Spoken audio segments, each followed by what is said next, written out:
Ugly Betty is one of those kind of bizarre shows when you view it from an outside perspective, because it sells itself as this fun, silly comedy with a fairish bit of very 2000s-esque physical motivation behind its comedy, i.e. the very idea of the central Ugly Betty, whose whole appearance is basically an SNL skit from the outside on what people thought was ugly back in the day for a woman, i.e. no real dress sense and braces. And yet when you dive into it, as I have, you find quite quickly that the narratives it uses and the stories that it explores are really far away from that initial outside stereotype that might be presented to you as just quirky fun, because they get really dark really fast.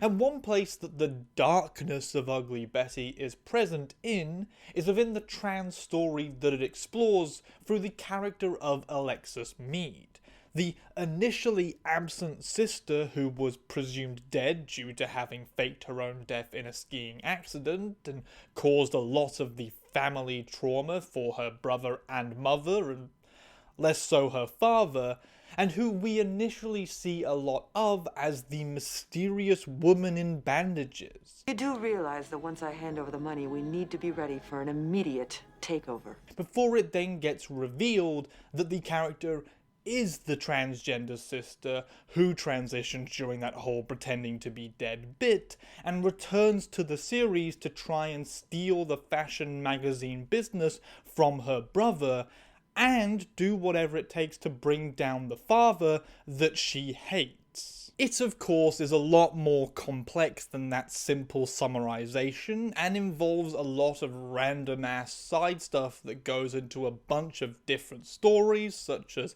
drug abuse, and fake boyfriend espionage, and brakes being cut, and people getting pushed downstairs, and what we kind of find here with this trans character is something that does require a little bit of finesse. Namely that she has a pretty big role for the first 2 seasons of the show, so big that I can't just easily cover her representation by diving into a single episode.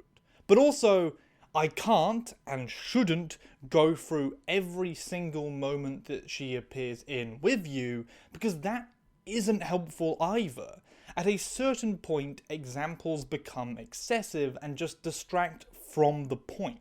So what we're going to do here is consider Alexis Meade in a broader sense of how she comes across throughout the series, as well as more explicitly within 5 episodes that I have bookmarked for consideration, namely those of Season 1's In or Out, I'm Coming Out, Brothers, and Petrogate, and then Season 3's Betty Suarez Land. And what's it going to cost me? Your shares in Meade Publishing. What? Yeah, it's a bit of a jump, but trust me, when I get to explaining it, you will understand why I made that jump decision. With all that said, let's launch into discussing Alexis Meade, and whether she is actually a good trans character, or if the show actually incorporates her well, or if the series uses good trans language and points. Yeah, there are a lot of things you gotta get right to get it all right, you know, so I understand the high bar. Can't understand a word she's saying. Have a crumpet, governor. So annoying. Now, Alexis Meade for a lot of the first season is just known to us as the Masked Lady, a mysterious person whose history and past eluded and taunted the viewer, inviting them to guess who it could possibly be and why they desired so strongly to take over the business. She's also played by a different person than Alexis Meade is, which kinda confused me a little bit. Like, Elizabeth Penn Payne and Rebecca Romaine, the person who took over when the mask was lifted, are both still cis women, so it's not like this was a recasting done to try and find a more appropriately assigned identity person for the job. It was just done 'cause they felt like Rebecca was a better face for the character, I guess? Damn ugly assistant. What's her name? Frankly, it doesn't really matter the reasoning, because regardless, it's not great to have a trans role that is played by a cis person, for reasons that are, to put it simply, that we firstly need all the leg up we can get to get into the acting industry, an industry which is notoriously tricky and sees many minority groups effectively blocked from getting cast by bigoted casting directors, and secondly, having a trans person lets them bring their story and their knowledge to the role. It allows them to utilize their lived experience in ensuring that the portrayal will be a realistic one, that breaks the monolithic way in which our people oft get presented by cis media. Like, yeah, having a cis woman do this is certainly a lot better than having it be a cis man. I prefer my trans women on TV to be shown as women, but also, it's still not good, it's just slightly better bad. But eventually, in that In or Out episode, where we see the masked lady doing everything she can to set up the takeover of the Mode magazine with the main villain of much of the series, Wilhelmina, and put her father away behind bars for a murder that he didn't commit? Everything you'd need to put Bradford away for Faye Summers' death. $1 million. I mean, Bradford Meade's a bad dude, and certainly deserves a lot, but didn't actually do the murder of Faye Summers, so yeah, it is a framing. Also, yet again, it does feel very odd that Ugly Betty is considered a comedy. Like, I know it's listed as a comedy drama, but a lot of its stories really would not feel out of place in a very serious drama series, or one of those kind of bizarre drama series that take themselves too seriously, but are inherently ridiculous by virtue of the content they present. Like Riverdale, which to this day, I still don't know if it's meant to be a comedy or just naturally fell into doing that.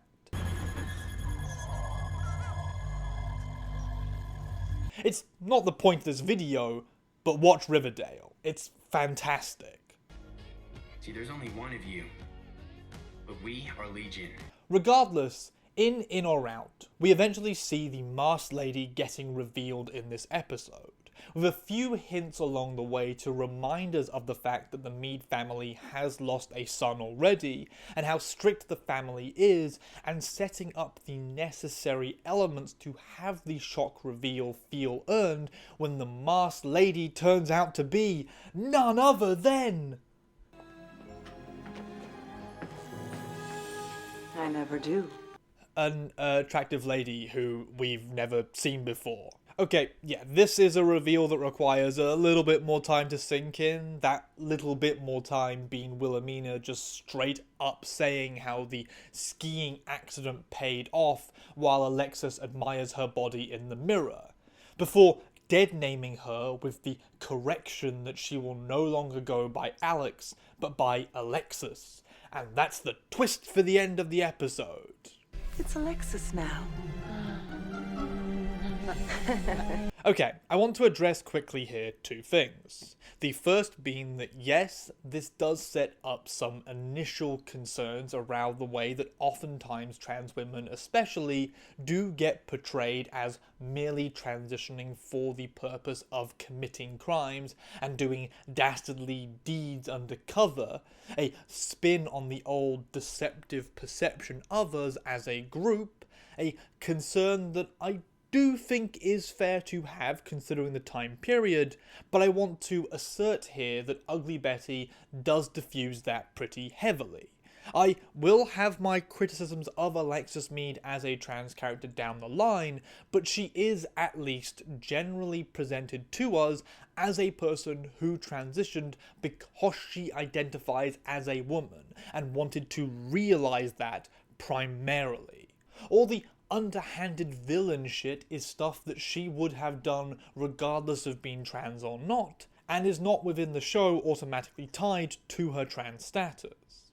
The second thing is that I do find it mildly amusing, if a little strange, how much cis people cling to writing trans people as always just taking the most immediate gender-swapped version of their name. Like, some trans people do that, but it is nowhere near as uniformly monolithic as cis media would have you believe that it is. For a lot of people, the name that they pick is nowhere near their old name, and I do wish that sometimes there would be some effort put into exploring the ways that people come to their chosen name. Especially because it's also a very varied path to that from trans person to trans person. Some people really deliberate over it. Others just find it immediately, and some just don't change it at all, and always having it be the same gender swap name is kinda missing a pretty key part of the transition process for a lot of trans people. But with that, we now get moved to an episode that seriously features Alexis Meade as a prominent character, and it begins what I view as a trilogy of trans-centered narratives around her in I'm Coming Out, which centers her being presented to the world and to people as her new self. Brother, which explores more her history and her connection to her family, and finally Petrogate, which explores romance and dating for her. Yeah, it was quite an effort to figure out a succinct way to present this trans character who has like 40 episodes to go through, but I think by the end of this we can all agree I did a pretty damn fucking good job. And if you disagree, then I'm sorry for that, and maybe you should make a video yourself, because God knows it can't just be me carrying this trans representation and media flag for all these shows. I do not speak to all experiences, and I cannot possibly be the only person with an opinion on any of this. Please, make videos on this stuff. Anyways, this moves us into I'm Coming Out, which starts off with the setting of the episode, that of a big fashion week for the Mode magazine around which the plot really centers itself. See, Alexis is aiming to time her big reveal with this event. Her big reveal for the show, I guess, and not for us the audience, because we've already seen her and been given a quick introduction to what's going on with her, though no real details so far have been shared, so hopefully some of that will pop up soonish to give us an idea on her transition. Regardless, there are plenty of references during this episode in that build-up to Alexis as her dead name pre-transition self by characters who are clearly establishing how important she is, or was, to that emotional core of the Meade family, and the disagreements that now exist between her brother Daniel and her father Bradford. So this is where you tell me what a disappointment I've been, right? I'll never fill Alex's shoes. Alongside using this event as the big reveal, Alexis plans to go early and use this fashion week as a way to undercover spy on what people felt about her, using it to get some information to better inform how she will interact with people once she comes out, and I guess seeing if any information that she gets perhaps updates or changes her perspective on disliking her family, especially when it comes to our main character of the series, Daniel. Unfortunately, this snitching is timed with a very weird little event between Daniel and one of his friends over them doing a competition to try and bag the hottest girl of the week. You're just afraid I'm gonna bag the hottest girl again. Bex. Which, when Alexis turns up to David Bowie music, and both of their shocked expressions, means that you can pretty quickly interpret that she is in fact going to be the super hot target of the event. And Daniel, who was pretty reticent of doing this misogynistic and abusive power move by him, a high-up executive in a fashion magazine company with women who are somewhat reliant upon his goodwill to get and maintain a job, despite his friends' insistences, well, suddenly his oppositionary stance to that changes when he cites Alexis. You're on. reminder here for everybody that these two are siblings, and so all the flirtatious stuff that happens between them over the course of this episode until the bombshell gets revealed to Daniel is a pretty fucking uncomfortable series of events, and one that is, weirdly enough, not the first time that we've seen a trans woman who had supposedly died or gone missing return in a secretive way and end up being engaged with some weird romantic shit with their brother. Looking at you, pretty little liars. I know what you're gonna say. It's screwed up that I dated my brother. Did you guys? Okay, that's just sick. Frankly, took it a lot further than Ugly Betty does here. Thankfully, actually. That you guys spent an intense summer? Everything with Cece's intense. It's just kind of strange that it happened twice, and in both cases it happened around a trans woman. Like, I don't want to claim something that cannot be substantiated here about the inclinations of writers with these sort of plot lines, but we do have to remember that there is a long-term media placement at this point in time of trans women into this gross and freakish fringe zone, one that aligns with the ideas of deviancy. And so generating humour from a trans woman being flirted with or flirting with her sibling is something that falls within that perspective and is not something I would exactly like to occur at all, because of the way that it might confirm bigoted stances around how bizarre and unseemly trans women can be. As mentioned though, thankfully and mercifully, Ugly Betty cuts this short by having Alexis reveal to Daniel the fact that she is his sibling who has returned from the dead and also transitioned. A reveal that he at first believes is some kind of sick joke before she confirms it with a tattoo that nobody else knew about, leading to Daniel being shell-shocked by this revelation. Crazy? Hint. He doesn't take it well, and will continue to not take it well for a few episodes yet. Though he does eventually come around to being comfortable with his sister being his sister, and I'll get more into that in the conclusion. We do still have a lot of this episode and a lot of episodes to go. Alexis gives the quick brief spiel about growing up in the wrong skin, a classic for any trans representation getting introduced into a show that is at least attempting to make it something that is acceptable and normalized. It's not exactly perfect, but it is far more positive a way of presenting us than shows that make us into creeps or perverts or monsters. It's better to be humanized than any of that crap, though Daniel does of course not take this well and still freaks out at her while she is trying to bring him up to speed on the transition process. I can't even look at you! Then don't look at me, but I need you to know why I did this. Having a bit of a panic attack and engaging in a lot of dead naming and misgendering here, because he clearly doesn't accept what is going on. Though, Alexis does correct him on those fronts because she isn't afraid to stand up for who she is, and to be certain to make sure people address her right. I've noticed.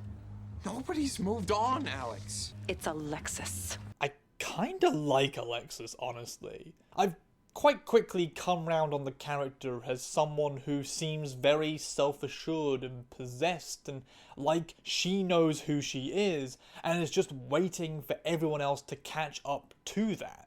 Daniel still is in massive amounts of shock through much of this episode and engages in that confused language by calling her his sister while at the same time misgendering her in that sentence. So we clearly haven't really locked down the attitude or acceptance too much, despite Alexis' corrections and insistence. As then Alexis does her big moment, walking onto the catwalk, taking the mic away from her confused dad, and then revealing to the fashion world that she used to be Alex, and that she has returned to take control of mode, to cries of scandal from the assembled press and fashionistas, before Bradford then gets arrested as she had planned when she framed him for murder while she poses there. It's kind of a power move, and she is at this point just a badass villain that I really have to respect for how much she controls the narrative and controls the situation. Though people do need to hurry up and get on board with the name Alexis real fucking fast. She's been super clear about it, and it is just a bit of transphobia that everyone does seem to really stick around with for a while after introductions are made. I'm back. Alex? You can call me Alexis. And that's the episode. Now, I want to continue to hold conclusionary statements for the moment, as I think it's better to move through all the examples first before we make any big calls or claims on the trans representation and what it means. And so, with that said, it's time to move on to the second episode I had selected in this trilogy, the literal next episode of Brothers, which is set in the aftermath of the events of I'm Coming Out. Scandal and sex change and murder, oh my! So Brothers begins us off with a bit of some nasty transphobia surrounding the appearance of Alexis into the world as an open trans woman. Nasty transphobia that doesn't really get challenged at all. I heard a rumor that they keep it in a jar. There is at least an attempt here by Betty to try and educate everyone, including the audience, on the difference between transvestites and transsexuals. Back when transsexuals was the big word that we were using and trying to get across as the acceptable term, though the idea of transsexual is kinda silly when you think about it grammatically. Like, it's not a sexuality thing, like bisexual or homosexual. You aren't flipping your sexuality. In these older historical arguments for differentiation, they were trying to position it as being we aren't just dressing like women, we're changing our sex to be women through surgery, which makes you think shouldn't have been called trans-sex person rather than transsexual person. What's the difference? Transsexuals have surgery to reassign themselves to the opposite sex. I don't know. Regardless, we've all really moved on from that these days anyways, but take into account that at the time, the prevailing attitude was one that all real trans people wanted to get the surgeries like Alexis has done and assimilate into cis society. Though of some interest is the way that Alexis stands out as a trans woman who is openly trans despite this and not afraid to be identified as that and fight for herself as that. Something that I will, you might be getting used to this by now, get into more in my conclusion. On that note though, we then see Alexis getting bombarded with inappropriate questions from the press, with her only finally engaging with these reporters when one asks a question about the future of mode, indicating that she has no interest in entertaining all these bigoted and transphobic invasive interrogations and wants to focus on the magazine, which is what her major interest is. Enjoy wearing dresses. What size breasts did you go with? How does it feel to be back at Meade? This is good, because we get to see a trans woman as being not defined by who she is here, but defining herself by her interests and what she cares about. Alexis is the one with the power here, and uses that power to direct conversation towards what she wants to talk about, and away from the things that she doesn't feel like she has to bother answering.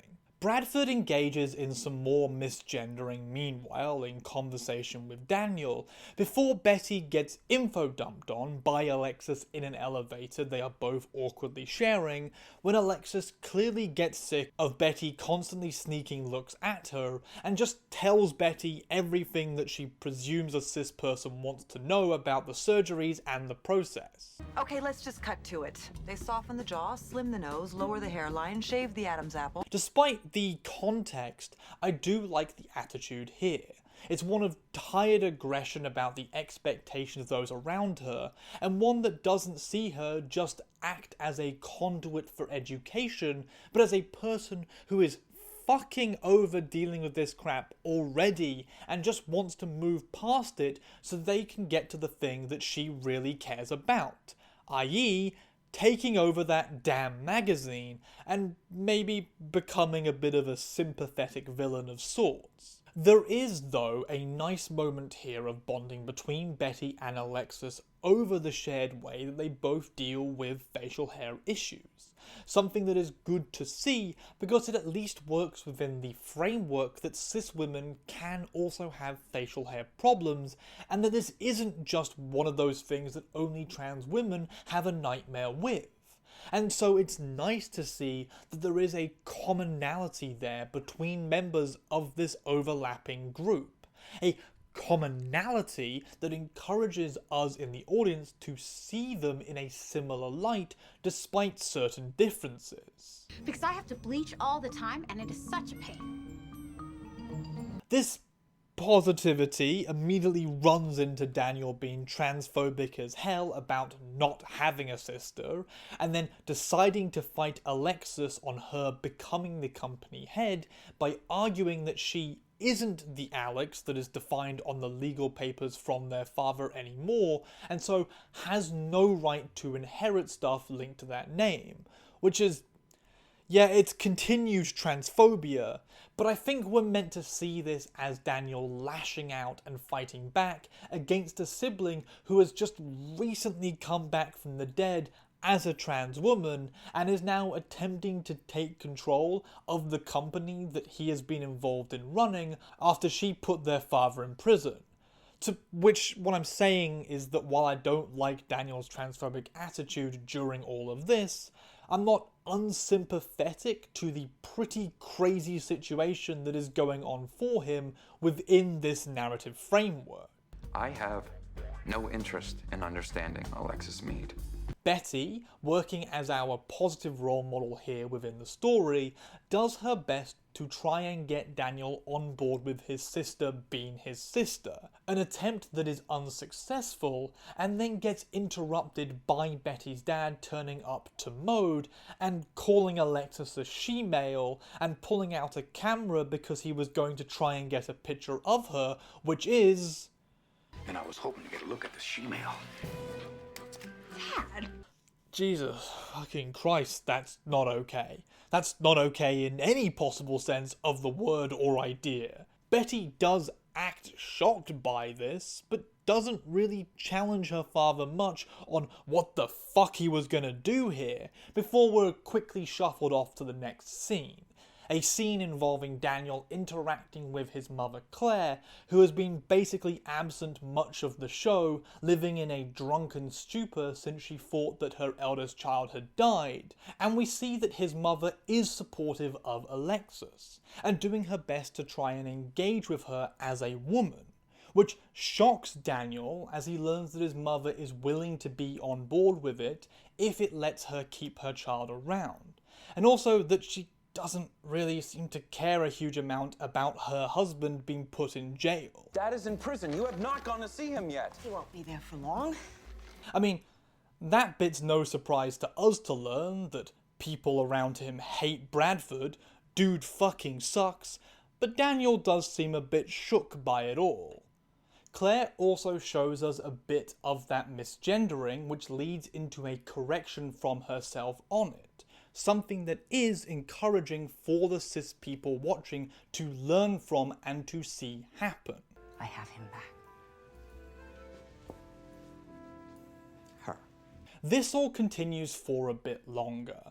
Us seeing Daniel being transphobic and publicly doing so in his fight with Alexis over the company, Betty and Claire being positive about Alexis' transition and attempts to be accepting of her as a woman and correctly gender and name her, something which does buy a little bit into a continual theme that I have seen on a lot of media. Namely, that quite often we do see women being the ones who are more on the side of trans characters, while the men respond often in ways that are tied to that toxic masculinity, homophobia, and of course, your generalized transphobia.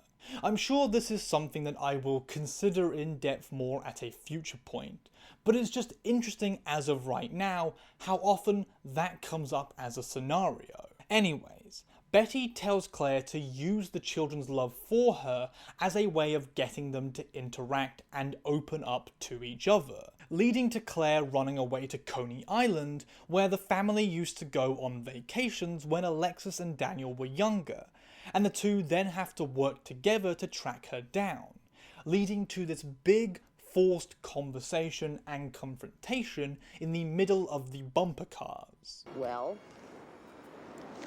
talk to each other. During this conversation, we learn that Daniel is frustrated with the idea that his sibling abandoned him and refused to tell him anything about her disappearance, him thinking this whole time that she was dead, while Alexis goes on about the fact that she wanted to be able to live her life as who she was, and that she had never intended to come back to see any of them at all until she had seen an opportunity to bring their father down. A thing that she wanted to do because their father had discovered that she wanted to transition when they were younger and had forced her into all these masculine activities to try and make her into a boy. Stuff that Daniel had misinterpreted as Alexis being the favoured child of the two. Boy Scouts, football games. Daniel, he figured it out. And eventually, this had all come to a head with Bradford telling Alexis that if she ever transitioned, she would be cut off from everything and treated by the family as if she was dead. So in that case, faking her own death to get away from that seemed like a pretty reasonable response to the situation, and like she was going to be treated as dead anyway, so might as well do it on her own terms. This interaction with her own father and his hatred for her transness had also had an impact in that it made her afraid that she would face the same from the rest of her family, that Daniel would be just like their father, and so she hadn't told him or opened up to him because she couldn't deal with that rejection again. She couldn't have lived with that same thing from the sibling that she loved as well, something which is, all things considered here in this revelation, a pretty reasonable fear to have, and also something that ties a lot into the familial and relationship-based rejections that many trans people in the real world do deal with from those they love or that they fear they might have to engage with. And then just to make sure I got the message loud and clear, he said he'd rather I were dead. That fear is a huge thing for keeping a lot of trans people in the closet because of how well known it is community-wise of families cutting off trans members, treating them as basically dead, disowning them or harassing and abusing them. All of which is horrific, and especially horrific from the people that society and culture tells us are meant to be those closest to us, and that those are meant to be the people who love us no matter what. It's a big contributor to all those problems that trans people deal with. From the high suicide rate to the homelessness rate, because it massively mentally damages you as well as removes your safety net completely. So getting to see Alexis Meade be open about this experience and getting to talk about this while still being who she is and fighting through it is a pretty massive deal for a show to present to its cis audience. This is a conversation and point that we need people to understand more, and so I'm happy that Ugly Betty is exploring it here. Why didn't you tell me? Because you're just like Dad. I didn't want to be rejected twice. Alexis storms off at this, and we later see Daniel feeling differently about things after learning all of these facts, changing his attitude somewhat and attempting to shift the way that he views his sibling thanks to this new light that he now views their relationship in, wanting to not be the same as his father in this regard. And the episode ends with both of them agreeing to work together and run the company with each other rather than against each other. that Daniel is going to be more positive with this and not let his sister down, while Alexis is going to not treat Daniel as if he is just Bradford and going to attack her for being trans too. Maybe it wouldn't kill us to try and work together. It is a positive resolution to the issues that we saw between the two in the last episode and that were built during this episode, and so I think it does do a lot of good work, especially in positioning us in the audience to be on Alexis' side and wanting to see her be treated as who she is as a trans woman.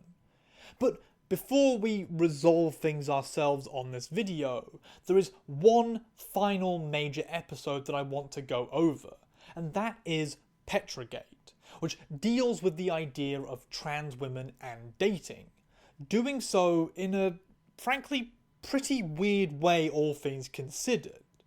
Let's get into it so you understand what I'm talking about here. I am not looking forward to my meeting with Alex. Oh, you poor dear. So a central theme of Petrogate is the idea that Bradford is out of jail and doing whatever he can to get rid of Alexis, being the same toxic and transphobic guy that we have been set up to see him as, who wants to remove what he views as a stain on his reputation and also a danger to his control over the business, leading to a plot wherein he hires a director for Mode Brazil to seduce Alexis in an attempt to get her away to Brazil and get her out of the country. Now, there are some interesting ideas there that I want to save till we're done with discussing the moments within the episode. Some notions around trickery and deception within romance, and how this narrative represents a bit of a spin on an old and tired trans trope. But to the episode itself, we see that Alexis still has some references from herself towards her trans status, but for the most part the narrative of the show has moved on, and is now considering different stories around her that is not tied to that transness. It being more interested in the corporate war that is going on and the backstabbing in the company. Something which is encouraging for the fact that it normalizes the trans status of a character by having the trans person just be another character who participates within things without having to constantly be only existing as trans. In that vein, it's also promising that everyone at this point is mostly correctly using Alexis' pronouns and name. That we've moved on from the initial difficulty from a few episodes ago, and people have just gotten on board with it. Bam! Bam? Can't believe I was ever a guy. Alexis then meets Rodrigo, this attractive Brazilian guy who flirts with her heavily and seems to be interested, though she doesn't quite seem certain on wanting to do things with him, which we learn when she talks to Wilhelmina is because she hasn't had sex yet since transitioning, and so isn't sure how she feels about it, and is nervous around the whole situation. An interesting thing to present because we don't often get to see that kind of attitude expressed from the trans woman herself in these stories. We don't really get to see a trans woman openly discuss approaching this for the first time and trying to work out this whole new world of sexuality for herself without dealing with a huge amount of gross and disgust from the show. And it is promising that we see encouragement instead here from Wilhelmina, regardless of the potentially deceptive undertones around it, that someone has to be the person that she does it with first eventually, and why not have it be the hot guy that she likes? Sooner or later, someone's gonna have to put the key in the ignition. And it goes pretty well.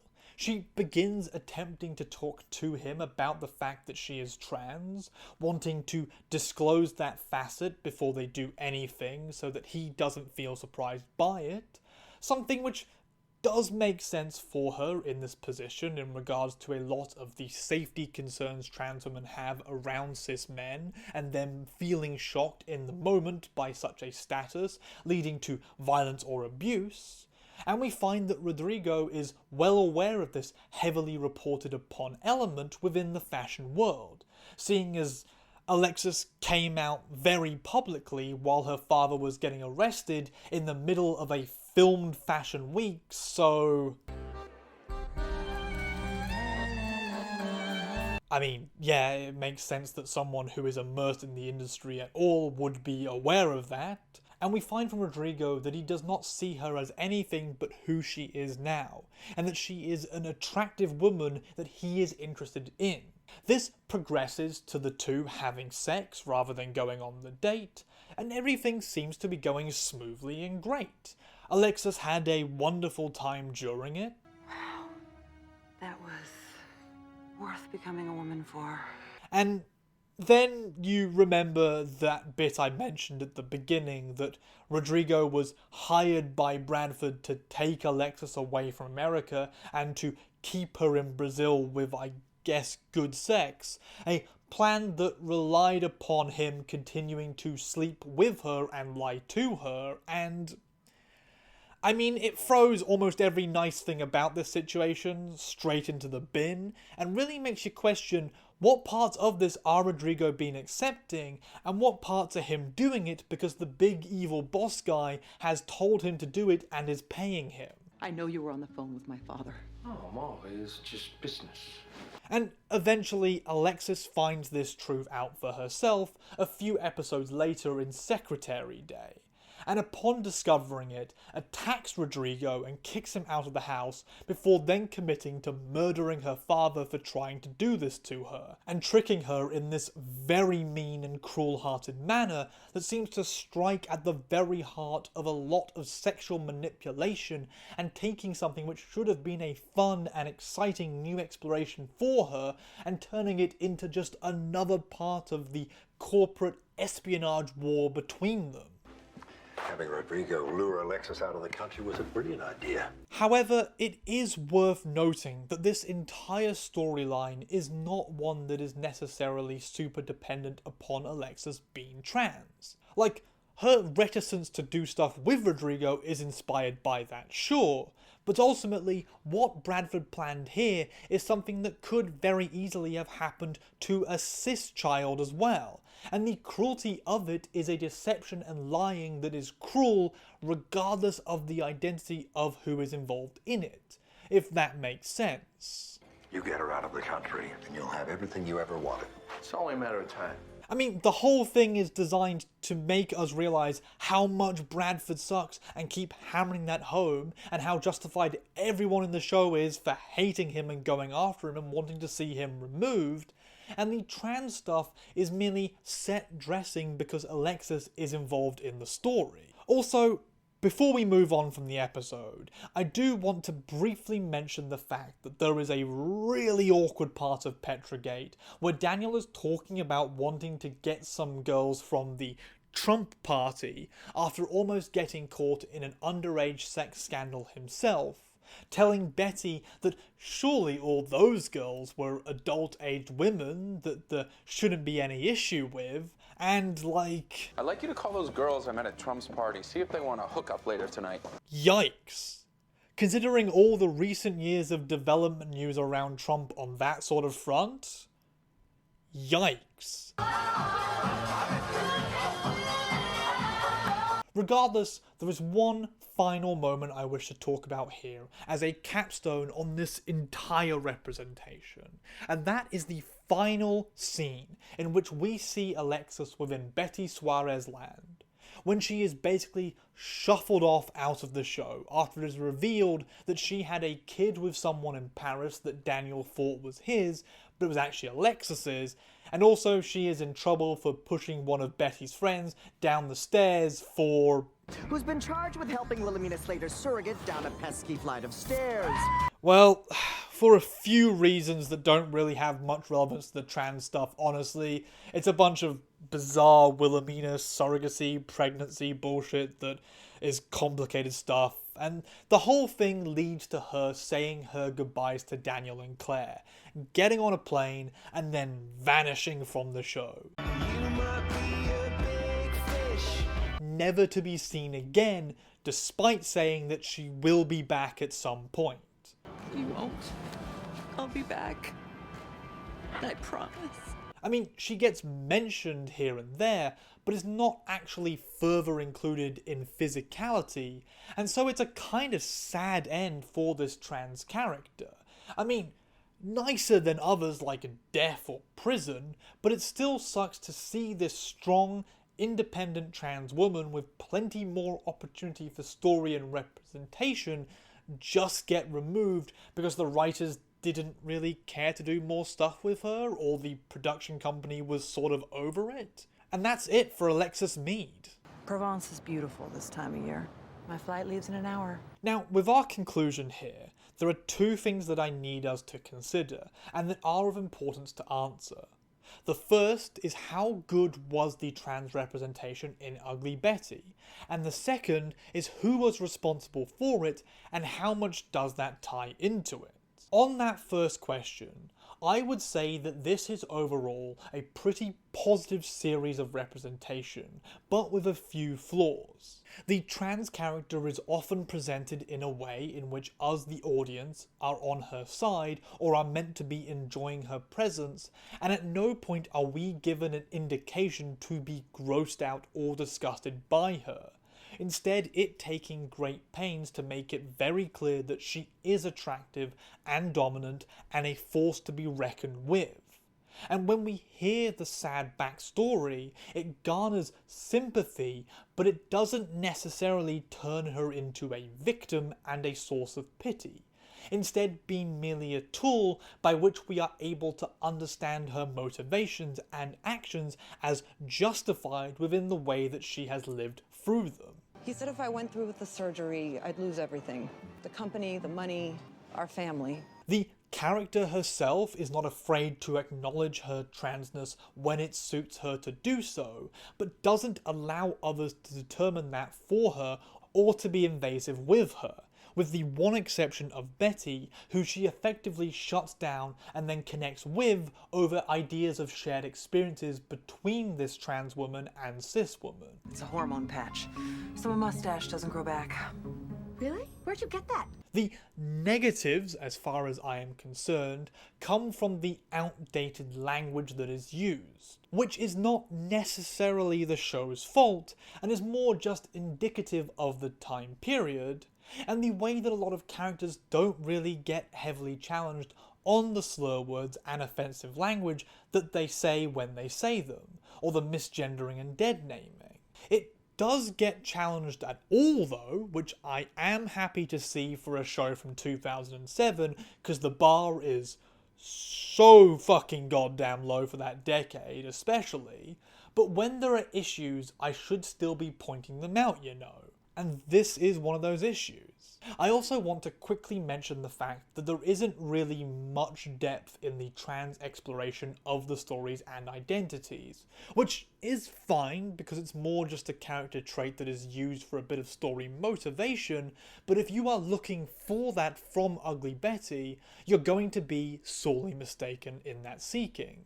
It's good representation in the base form and way, and that is undeniably useful to see happen, even if it is representation that perhaps buys into the more binary positive version of trans people rather than the binary negative version of trans people. Look at the size of that Adam's apple! How could you? Like, yes, Alexis Meade is accepted and considered beautiful, but she was also rich and able to afford all the surgeries and pass in a way that doesn't really confront the gender binary beyond the fact that she is a trans woman and open about it. Yet again, I am still very much saying this is good.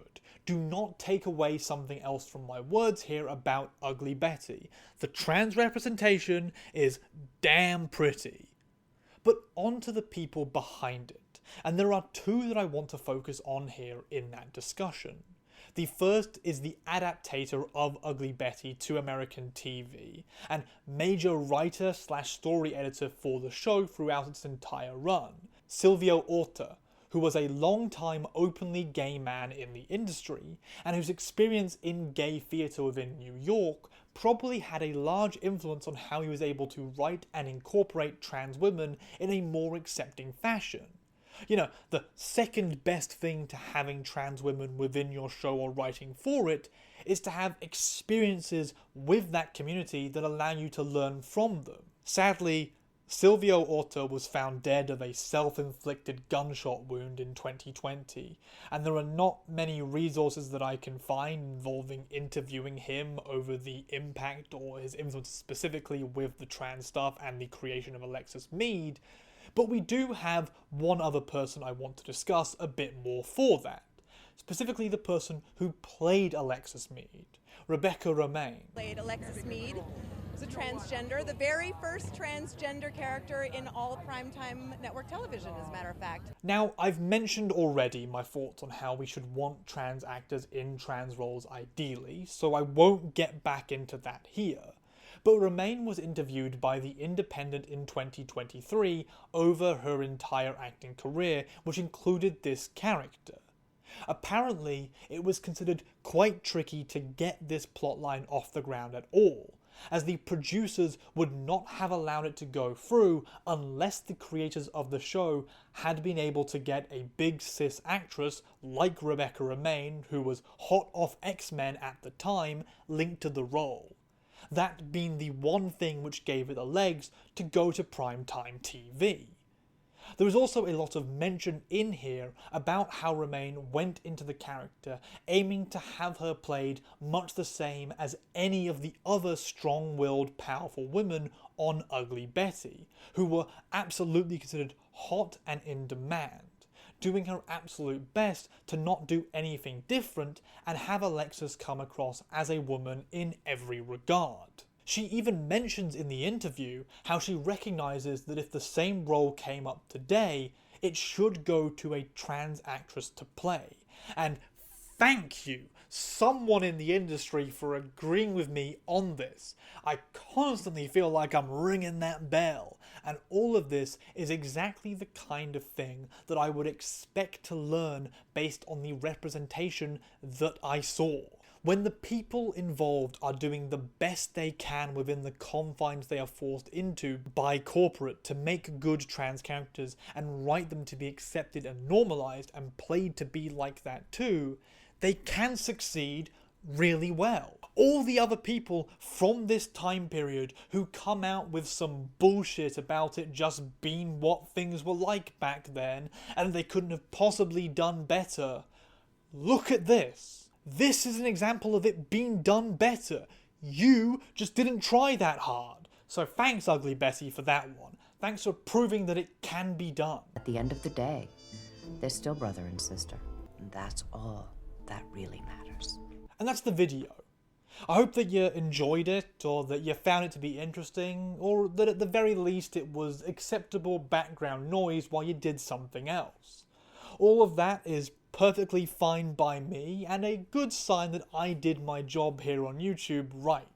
And if you really liked what I did, then the best way to show that is by going to my Patreon or my Ko-Fi and subscribing there. The links for those should be in the description below, and the names of the people in the 5 drawn up category should be scrolling past the screen right now. I am massively grateful to everyone on there for helping to fund this channel and to keep what I am doing going, as it pays for things like food, rent, power, internet and cat, when it's not so easy to rely upon the YouTube ad revenue or sponsorships, which from what I've heard, the style of content that I do is not exactly conducive to getting a lot of ad campaigns to sign up with me, so yeah, I'm not expecting too many more of them.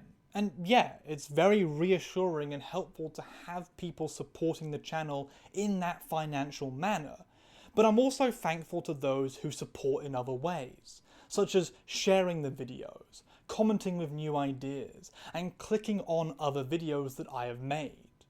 There is quite the back catalogue there right now, and not all of it is trans, but if you do want to find some trans rep from some piece of media that you liked or remembered, I've either covered it or will be covering it at some point. That is a guarantee. Eventually, my self-ascribed mission will be over on that front, but for now, that's the goal, and we've got some ways to go just yet. Anyways, Once more, a big thanks to everybody watching this video, and hope that you all have a great day.